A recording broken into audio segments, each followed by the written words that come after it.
In South Africa in the 80s and 90s, there was a huge intellectual debate between what were called the workerists and the charterists. The charterists being those who supported the ANC-led movement based on the Freedom Charter, which is essentially an anti-racist document, but can be interpreted by our enemies as a real socialist document. You can't trust the ANC.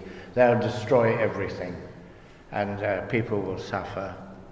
By the way, there are still people in South Africa who blame the ANC for the world economic collapse and have destroyed our economy because we're a bunch of socialists and communists. Interestingly, the capitalist class says the ANC, that's what the capitalist class says. The trade union movement says we've sold out to the capitalist class. And the legislation and the actions of government, which have not enforced a change of relationship of wages and compelling change through its power, is the reality. Is there a way of avoiding this? I don't think so, quite honestly. And I think I'm grateful for any gains we make, and we create the platform for further gains. I remarked on Nelson Mandela saying, we cannot defeat apartheid militarily, but we can win elections. What do we do with the elections? The trouble with the left, and especially the ultra-left, is that they think we are the only players in the game. But the ruling class doesn't sit idly by. They start buying people. Sorry, they co-opt them. They offer them shares in companies. They offer them seats on boards. And so in South Africa today, we have trade union general secretaries who wanted to set up socialist parties because the Communist Party was not being communist, are now chairman of the board of the companies they were always fighting. I'm telling you, people are co-optable.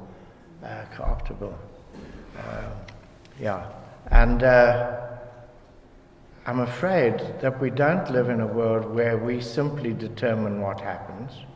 There's a conflict between organized social forces. Who am I quoting? My comrade Joe Slovo, General Secretary of the Communist Party, when the ANC was negotiating, and he had been asked to put forward what were called the sunset clauses. Whites would keep their jobs and their positions as a sop to avoid a counter-revolution. Why did he put it forward? I'm told because the left elements and our military elements would accept his word, whereas they wouldn't from others. And what he said at a meeting in London where I was present, and under attack in the way that you're talking about, but you put it nice and gently, under tremendous attack for selling out the working class. He said every worker and every trade unionist knows that if you can't achieve what you want through a strike, even a prolonged strike, you can't achieve it over a negotiating table. Once you agree to negotiate, you have to give up something, but so does the other side. It's quite important to understand. And we made a tremendous advance. Our Freedom Charter could be interpreted as a socialist document, the economic clauses, land shall be shared among those who work at the bank, shall be nationalised, and so on. But in the end, it was left open to future discussion, so that our policy of unity in action against apartheid could be carried through. Are people still oppressed under capitalism? Yes. I see Oxfam says that by next year, 1% of the world population will control 50% of the world's wealth.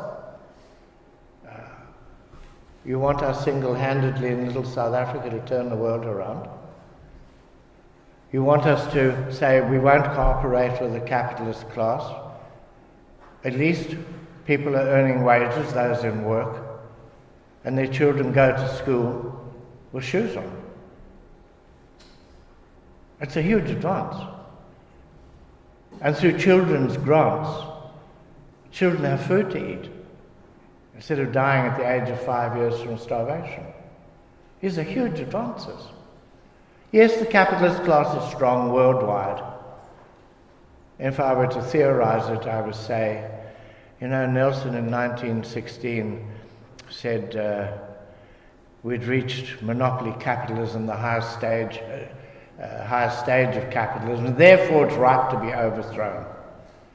Well, I would say 100 years later, imperialism dominates more of the world, more of its resources, more of its people, has murdered more people to maintain its power. And yet, there are people who are more free than they were, and ideas of freedom have grown. And the ideas that flourished in England when the English merchant class chopped off the head of King Charles I and demanded equal rights, and then turned on the diggers, and then turned on the levellers, and dominated and brought the king back as the king in Parliament. And so that long revolution that's been going on for 400 years hasn't been completed. Slowly, slowly, we make improvements in the lives of our people, and in organising slowly and enduring and upholding a principle of equality, of egalitarianism, and finding theories which will unite people through our activity together. We no longer have a simple theory about a revolution from the top down and we will set everything right. It collapsed. It took a long time for the imperialists to destroy the socialist world. But we know that there are possibilities of egalitarianism. We uphold that in all our talk, like you are now. You see, and when we graduate from university and we become part of the intellectual elite who run our countries, you're going to have to make damn difficult decisions about how you go ahead. Don't ask me how to make it, you're going to have to make those decisions. Or do you just give in and say, well, I'll take the fat salary and that's it? I can't give you easy answers. There are no easy answers. But I know that the advances we can make, we must make, and use that for further advances.